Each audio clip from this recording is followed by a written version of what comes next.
Since long before we ever heard the phrase earth to table, our small family farm in Huron, Ohio has grown and harvested the best vegetables, lettuce, herbs, microgreens, and edible flowers, and have been lucky enough to have some great chefs ask us to ship them directly into their kitchens. Hello, I'm Farmer Lee Jones. I'd like to introduce you to our small family farm. This is the story of the chef's garden. My dad has a saying that we have to continue to make mistakes at a faster rate than the competition. And as he also says, we do mistakes well. But it's, I think, that culture of being willing to go out and stick your neck out and try things and try something different, always constantly trying something different.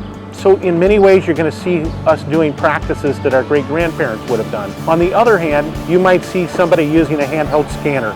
We believe that as a small family farm, the only way we are sustainable is to embrace technology.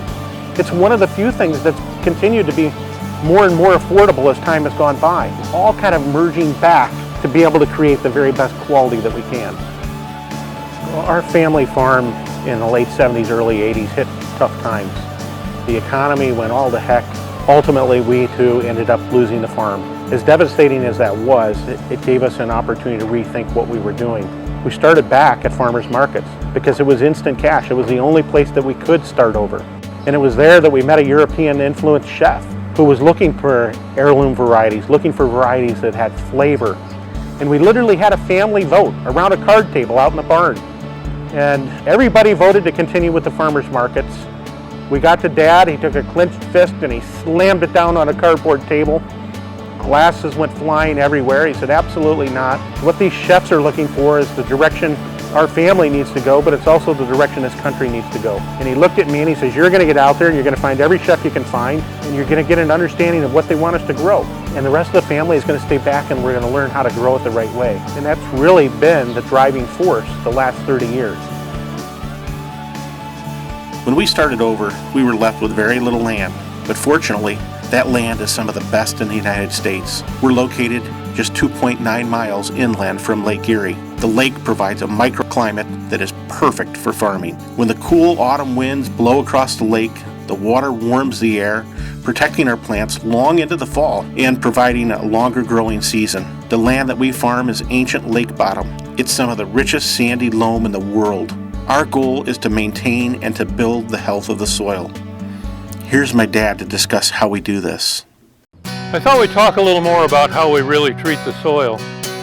But as you can see, we're standing in a really nice buckwheat field that we're saving for seed.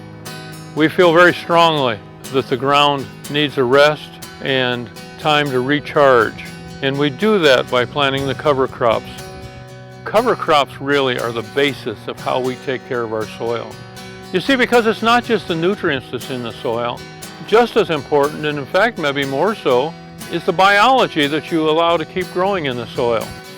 The real challenge with cover crops is that it's a whole extra level of management. Planning what you plant and when you plant it requires just as much planning and forethought as our vegetable crops, because we think it's that important.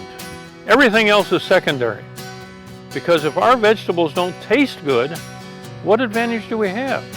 And we think we've made tremendous strides. In some items, we've improved the flavor and the sugars as much as 4 and 5 times.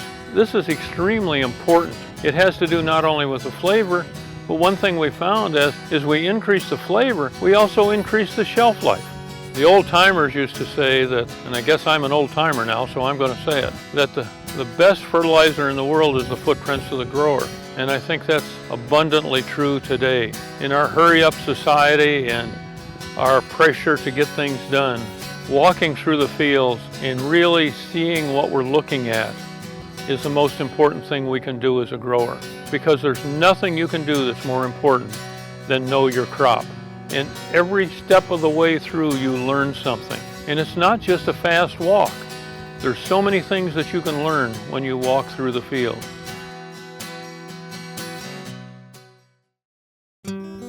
Whether we purchase them or collect and save our own, it all begins with the quality of the seed. The seeds are sorted and the inferior quality seeds are removed. The seeds are labeled for food safety and traced back and given to the growers. While some are only able to be seeded by hand, many are seeded by the machine. one tray at a time. We can program the seeder to drop a different amount of seeds per row. That's determined by the different qualities that we're looking for. There's a different way to grow for each stage of the plant's life. The seeds are then covered with a layer of vermiculite and given a shower of warm water to start the growing process. Each tray is tagged with the crop name, the seeding date, and a specific or unique barcode. Every day they're hand watered by our growers, and we grow over 400 different products in the greenhouses. It's very important that each flat and each crop are given just what they need to grow. Depending on the crop, our micros can take as little as 7 days, or they can be in the greenhouse for as long as 3 months. All of our greenhouse crops are harvested by hand to order. Once they're harvested, most of these crops will be in the kitchens of our chefs in less than 24 hours.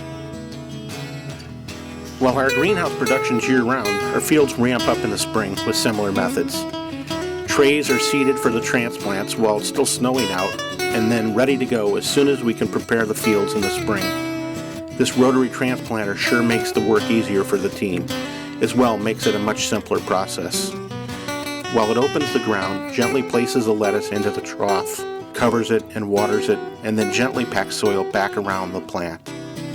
We grow over 30 varieties of lettuces and heirloom greens.